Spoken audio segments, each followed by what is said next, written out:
Assalamualaikum warahmatullahi wabarakatuh. Perkenalkan, nama saya Tri Ainun Srikandi Anwar, nomor urut 34, kelas 11 Gregor Mendel.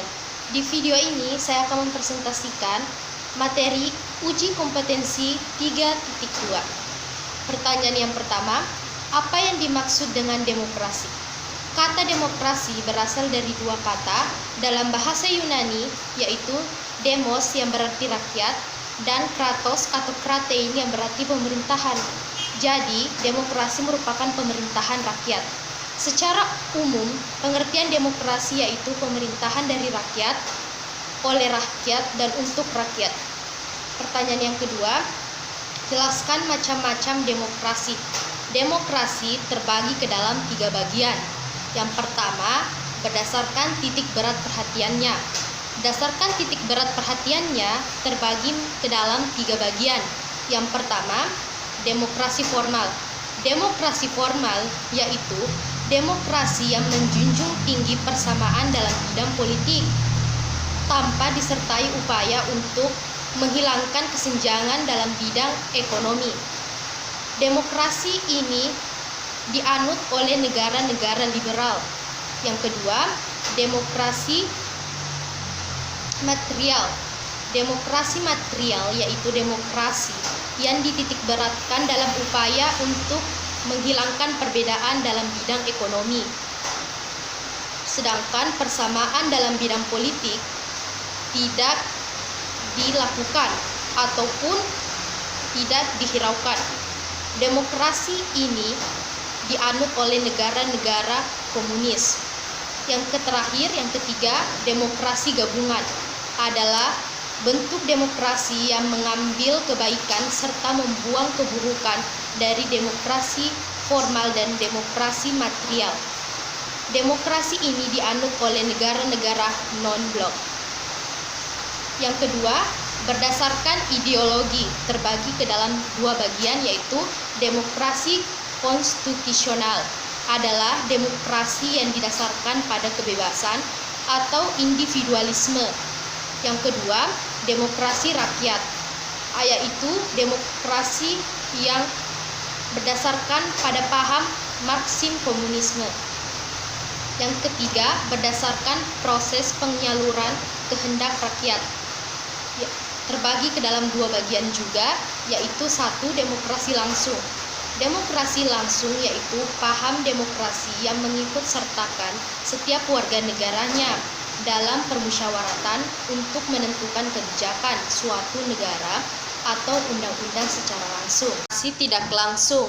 Demokrasi tidak langsung yaitu paham demokrasi yang dilaksanakan melalui sistem perwakilan. Pertanyaan yang ketiga, jelaskan Sokoguru demokrasi universal. Sokoguru demokrasi universal adalah suatu sistem demokrasi yang ditegaskan berdasarkan suatu dasar berpijak atau pilar atau tiang penyangga yang hidup kokoh yang mampu beradaptasi secara menyeluruh pada berbagai lapisan masyarakat dengan menembus batas, sekat, ruang, dan waktu. Pertanyaan yang keempat, jelaskan bahwa nilai demokrasi Pancasila lebih unggul dibandingkan dengan demokrasi lainnya. Nilai demokrasi Pancasila memang lebih unggul jika dibandingkan nilai demokrasi lainnya. Mengapa? Karena Indonesia menganut sistem demokrasi Pancasila. Demokrasi Pancasila adalah demokrasi yang sesuai dengan kepribadian bangsa Indonesia, sehingga sangat cocok diterapkan di Indonesia. Berbeda dengan demokrasi lainnya, demokrasi Pancasila sangat menghargai kebebasan individu, tetapi kebebasannya bukan tidak terbatas. Kebebasan individu dalam demokrasi Pancasila dibatasi oleh hak-hak oleh orang lain yang harus juga dihargai. Demokrasi Pancasila berdasarkan atas ketuhanan yang Maha Esa, di mana negara Indonesia mengakui adanya Tuhan dan memberikan kebebasan kepada penduduknya untuk memeluk agama dan kepercayaan yang dianutnya. Pertanyaan yang kelima, buktikan bahwa negara Indonesia adalah negara demokratis, baik secara normatif maupun empirik.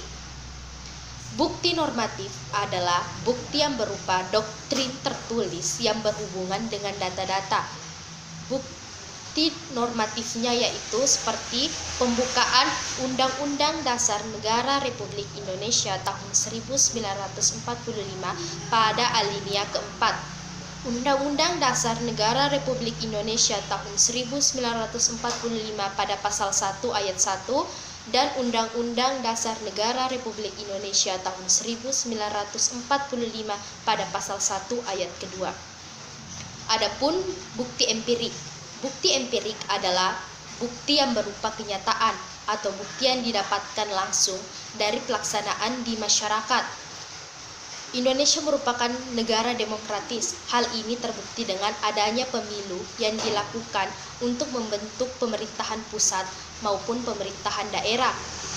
Adanya pembagian kekuasaan yang ada di jajaran penguasaan legislatif, eksekutif, dan yudikatif, serta pertanggungjawaban pemerintah yang dilakukan secara terbuka oleh pemerintah dalam jangka waktu tertentu. Pertanyaan yang terakhir, kemukakan prinsip-prinsip yang perlu dilaksanakan untuk mewujudkan kehidupan yang demokratis, yaitu pertama, menghormati dan mengaku bahwa setiap manusia memiliki hak-hak asasi. Yang kedua, selalu mengambil keputusan berdasarkan hasil musyawarah. Yang ketiga, melaksanakan pemilu untuk menentukan pemimpin negara maupun wilayah di bawahnya. Yang keempat, meletakkan kekuasaan tertinggi pada rakyat dan dilaksanakannya kekuasaan itu diatur oleh undang-undang. Kelima, menyeimbangkan kewajiban dan hak-hak. Yang keenam, menjunjung tinggi cita-cita, visi, dan tujuan nasional. Mungkin hanya itu yang dapat saya sampaikan. Mohon maaf apabila terdapat banyak kekurangan. Lebih dan kurangnya mohon dimaafkan. Wabillahi taufiq wal hidayah. Wassalamualaikum warahmatullahi wabarakatuh.